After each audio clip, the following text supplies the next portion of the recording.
ఏంటి శివుడు బూడిద రాసుకోవడానికి కారణం రామనామమా? అవును, ఒకసారి భూలోకంలో కొంతమంది మనుషులు ఒక పాడెను మోస్తూ శ్మశానానికి వెళ్తూ ఉండగా గుంపులో ఉన్న ప్రజలు రామ్ నామ్ సత్యహే అని నినాదాలు చేస్తూ ఉంటారు. ఆ సమయంలో కైలాసంలో ధ్యానంగా ఉన్న శివుడికి ఆ శబ్దం వినిపిస్తుంది.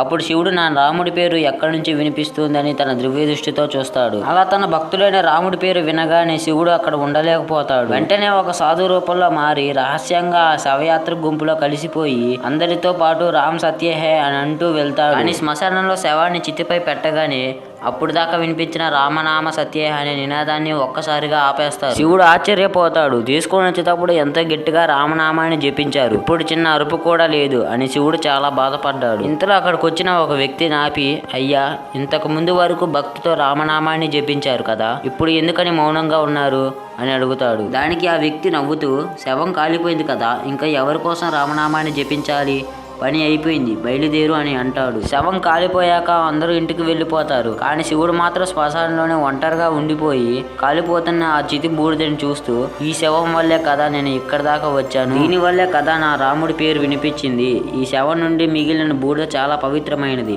అని ఆ భస్వాన్ని శరీరానికి రాసుకుంటాడు. ఆ రోజు నుంచి శివుడు నిరంతరం భస్వాన్ని రాసుకోవడం మొదలు పెట్టాడు. ఫ్రెండ్స్, ఓం నమః శివాయ అని కామెంట్ చేయండి.